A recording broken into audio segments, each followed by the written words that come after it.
संधारित्र पढ़ना चाहेंगे हम। इसे अंग्रेजी में कंडेंसर कहते हैं। हिंदी शब्द बड़ा अच्छा शब्द संधारित्र। सा लगाने से सकारात्मकता आ जाती है। तो जो बेहतर धारण कर सके, अधिक धारण कर सके आवेश को, उस युक्ति को संधारित्र कहेंगे। शाब्दिक अर्थ की बात करें तो संधारित्र इसी बात को चित्रों की सहायता से स्पष्ट करें। हमको पता है प्रत्येक चालक की एक निश्चित धारिता होती है, उससे ज्यादा आवेश वो संग्रहित नहीं कर सकता। यदि आवेश ज्यादा होता तो वायु में विसर्जित हो जाता है। तो इसका मतलब हो कि चालक की धारिता तो निश्चित चीज हो गई। अब चालक की धारिता बढ़ाना चाहते हैं। चालक की धारिता बढ़ जाए जिस युक्ति से, उसको संधारित्र के नाम से पुकार।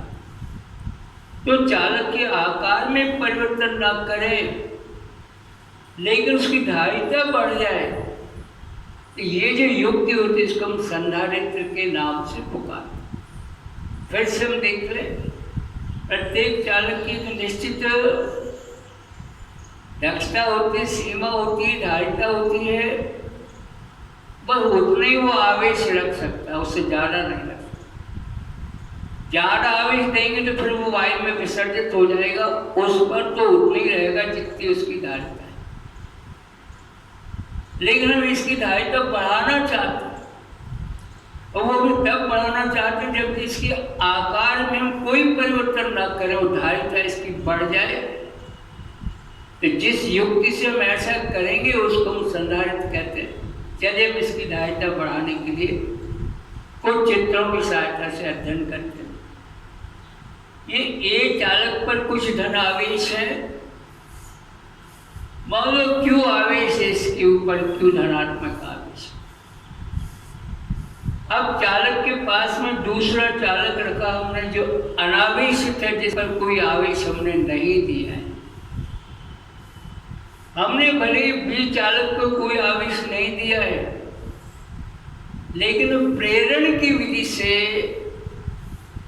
इंडक्शन की मेथड से बी चालक के भीतरी सतह पर ऋणावेश प्रेरित हो जाएंगे। वो कितने ऋणावेश? ए पर जितने धनावेश है बी पर उतने ऋणावेश प्रेरित हो जाएंगे अंदर की ओर।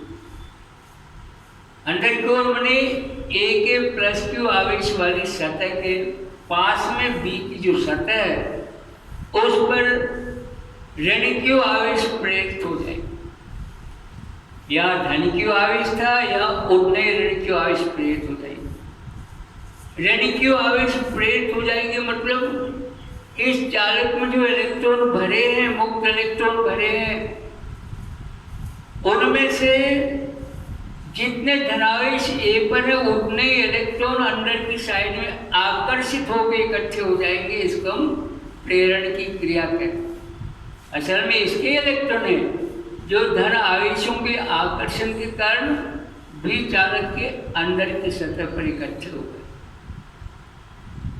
अगर कुछ इलेक्ट्रॉन अंदर की सतह पर आ गए, माने बी चालक की बाहरी सतह पर उतने इलेक्ट्रॉनों की कमी हो गई।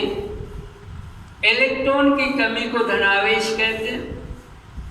अगर यहाँ पे उदाहरण के लिए 5 इलेक्ट्रॉन अंदर की ओर आ गए सतह पर, तो बाहर की सतह पर इतने इलेक्ट्रॉन की कमी हो गई, माने बाहरी सतह पर इतने धनावेश आ।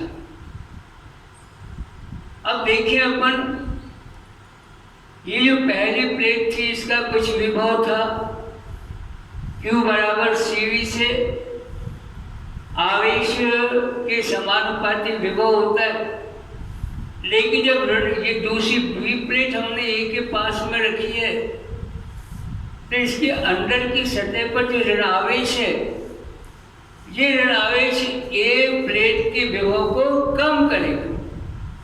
विभव अदिश राशि है, ऋण आवेश के कारण ऋण विभव, धन आवेश के कारण कारण धन विभव। इसका धन विभव है कि पास में ऋण आवेश आ गए, ये धन विभव को कम करेंगे। ये ऋण आवेश एक ही धन आवेश के कारण जो विभव उसको कम करेंगे, लेकिन बी के बाहर उतने धन आवेश आ गए, ये इसकी विभव को बढ़ाएंगे। लेकिन प्रभाव इन दोनों में से किसका ज़्यादा रहेगा?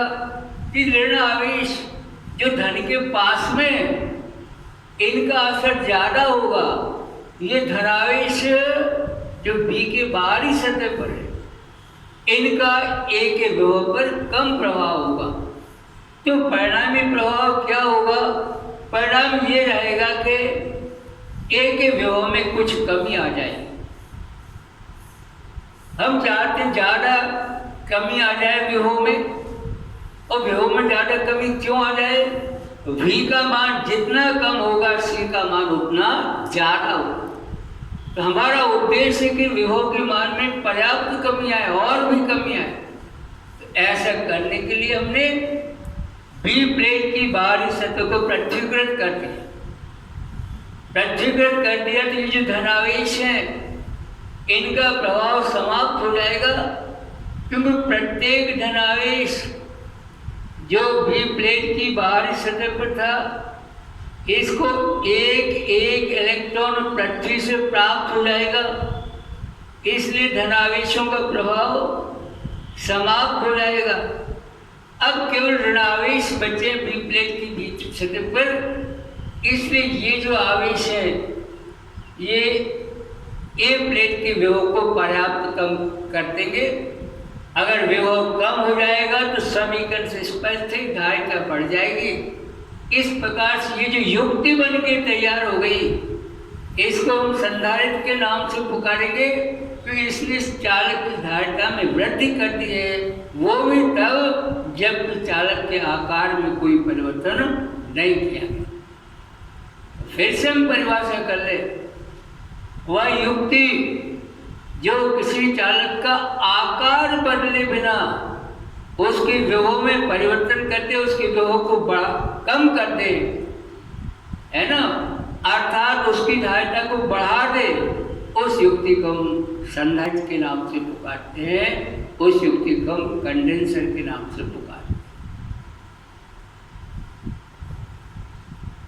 अब माना कि चित्र क्रमांक 3 के अनुसार ये चालक प्लेट का विभव V1 है। चालक प्लेट, ये दोनों चालक प्लेटें होना चाहिए धारिता की बनी। B का विभव V2 है। इनका विभवांतर V1 माइनस V2 हो जाएगा। V1 अधिक विभव है, V2 कम विभव है। धन प्लेट का विभव ज़्यादा होता है, ऋण का कम होता है, इसलिए V1 ज़्यादा विभव है, V2 कम विभव है। इन दोनों का विभवांतर V1 माइनस V2 हो जाएगा। हमने कितना आवेश दिया? हमने तो वही क्यों आवेश दिया था, बस बकाया आवेश हमने कुछ नहीं दिए, तो अपने आप प्रेरण के द्वारा आ गए। हमने जो आवेश दिया वो तो क्यों आवेश दिया बस। लेकिन ये व्यवस्था बना देने से, युक्ति बना देने से, ये भी प्लेटों के मध्य विभवांतर V1 माइनस V2 है। इसलिए समीकरण 1 से हम ये संधारित्र जो बन के तैयार है, इसकी धारिता लिख सकते हैं C बराबर Q बटे V1 माइनस V2। ये संधारित्र की धारिता का व्यंजक। हम विभिन्न प्रकार के संधारित्र पढ़ेंगे जो हमारे कोर्स में है। यहाँ पर हमने संधारित्र की परिभाषा देख ली। संधारित्र की परिभाषा करते समय हमने सावधानी बरती कि ए चालक के आकार में परिवर्तन नहीं किया है, बस इसके पास में एक दूसरा चालक रखा है और इसकी बाहरी सतह को पृथक्कृत करते हैं। ये जो युक्ति बन के तैयार, इसको संधारित्र कहा। तो संधारित्र वह युक्ति है जो किसी चालक के आकार में परिवर्तन किए बिना उस चालक की धारिता को बढ़ा देता है, उसे हम संधारित्र कहते हैं। आमतौर पर बढ़ा देते इस शब्द का इस्तेमाल करेंगे कि जो बेहतर धारण करे उसको संधारित्र के नाम से पुकारते हैं।